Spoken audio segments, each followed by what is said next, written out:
మూసీ ప్రక్షాళన చేద్దామంటే ప్రతిపక్షాలు అడ్డుపడుతున్నాయని, ఏ కార్యాచరణ లేకుండా ప్రక్షాళన ఎలా సాధ్యమవుతుందని ప్రశ్నించారు సీఎం రేవంత్ రెడ్డి. మూసీ ప్రక్షాళనకు విపక్షాలు అనుకూలమా కాదా అనేది ముందుగా చెప్పాలని ప్రశ్నించారు.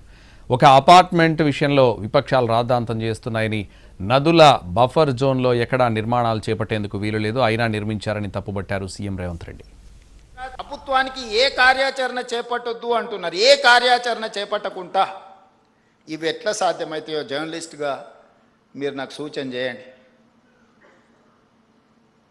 గుజరాత్ అహ్మదాబాద్ సబర్మతి రివర్ ఫ్రంట్ కట్టుకుంటుంది. 10,000 కుటుంబాలను తరలించింది అక్కడి నుంచి. వాళ్ళు సరైన ప్యాకేజ్ కూడా ఇవ్వలేకపోయారు.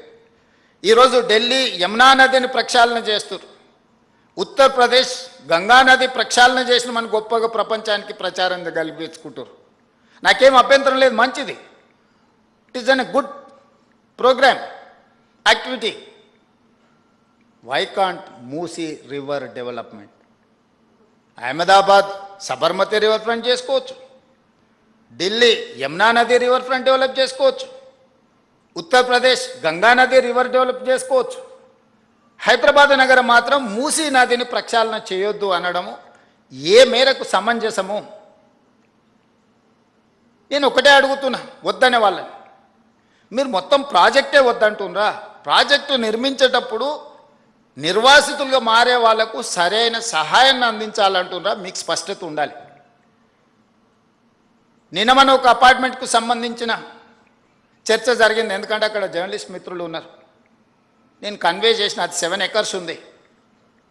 ఆ 7 acresలో మూసీ నది ఒడ్డున, ఈసా నది ఒడ్డున ఉంది. అది నదులకు బఫర్ జోన్ 50 మీటర్లు, నాలాకు బఫర్ జోన్ 10 మీటర్లు. ఈసా నది ఒడ్డున ఇది నాలా అని చూపించి 2004-05లో బిల్డరు అనుమతి తీసుకొని వచ్చి అక్కడ అపార్ట్మెంట్స్ కట్టింది. 2004 తర్వాత 2012లో చట్టాన్ని సవరించి స్పష్టంగా నాలా అయితే ఎంత ఉండాలి, చెరువులు అయితే ఎంత ఉండాలి బఫర్ జోన్, నదులైతే ఎంత ఉండాలి బఫర్ జోన్, కేటగారికల్గా చట్టాన్ని మనం ఆమోదించుకున్నాం శాసనసభలో. 2012 నుంచి యాక్ట్ మనం ఇంప్లిమెంట్ చేస్తున్నాం. దాని ప్రకారం మూసా నది కానీ ఈసా నది కానీ నది ఒడ్డున 50 మీటర్ల బఫర్ జోన్, ఎవరు ఏమి కట్టడానికి వీల్లేదు. కట్టినా కూడా వాటిని తొలగించాలి. భూ యాజమాన్య హక్కులు మీ దగ్గర ఉన్న నష్టపరిహారం ఇస్తారు తప్ప అందులో ఎలాంటి నిర్మాణాలు జరగడానికి లేదు. NGT directions, supreme court directions, all constitutional authorities have decided to remove all these buffer zones.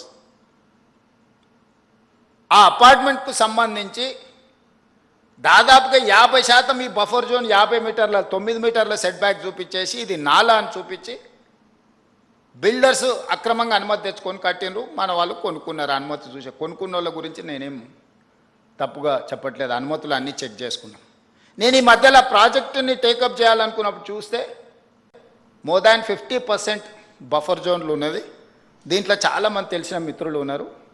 అరే వీళ్ళకి ఏదన్నా నష్టం జరిగేటట్టుంది, మనం చేయగలిగిన సహాయం చేద్దామని మా అధికారులకు చెప్పి వాళ్ళ దగ్గర పంపించి వాళ్ళతో చర్చ చెప్పిన. మరి వాళ్ళకి ఎంత చేరిందో తెలియదు, అందుకే ఈరోజు ఇక్కడ నుంచి చెప్పదలుచుకున్నా. వాళ్ళకి ప్రత్యామ్నాయంగా పక్కనే 7 ఎకరాలకు 7 ఎకరాల ల్యాండ్ ఇచ్చి ఇప్పుడు ఎంతైతే స్క్వేర్ ఫీట్ కన్స్ట్రక్షన్ చేసిందో కొత్త నిర్మాణానికి అవసరమైన డబ్బులు బ్యాంకులో డిపాజిట్ చేస్తా, మీరే ఒక సొసైటీ పెట్టుకొని మీరు కట్టించుకోండి. ఇది ఇంకా భవిష్యత్తులో ఎప్పుడు మీకు అమ్ముకోవడానికి కొనుక్కోవడానికి కూడా ఉండదు. ఈ 50 మీటర్ల బఫర్ జోన్ అనేది బ్యాన్ చేస్తాం. ఇప్పటికిప్పుడు కూలగొట్టకపోయినా భవిష్యత్తులో అది మీకు 0 వాల్యూ అవుతుంది. మీ మేలు కోసం మీరు నష్టపరిహారం తీసుకొని మీరు వేరే దగ్గరికి వెళ్ళి కొనుక్కుంటామంటే మీ ఇష్టం. లేదు అంటే మీ ఎంత స్థలం ఉందో అంతే స్థలం ఆ పక్కన ప్రభుత్వ స్థలాన్ని కేటాయించి ఈ నిర్మాణానికి అవసరమయ్యే నిధులు కూడా ప్రభుత్వం ముందే మీ బ్యాంకులో డిపాజిట్ చేస్తుంది. మీరు ఒక అసోసియేషన్, మీ ఎట్లాగూ అపార్ట్మెంట్స్ వెల్ఫేర్ అసోసియేషన్ ఉంటుంది కదా, మీరు మీకు డిపాజిట్ చేస్తాం, మీరు కట్టుకోండి అని మేము చెప్పినాం. అది రాజకీయ రంగుగా మారి ప్రతి రాజకీయ పార్టీ అక్కడికి వెళ్ళి వాళ్ళ పట్ల సానుభూతి చూపిస్తున్నాం. సానుభూతితో ఇది సమస్య పరిష్కారం కాదు. నేను ఆ మిత్రులకు సవినయంగా విజ్ఞప్తి చేస్తున్నా.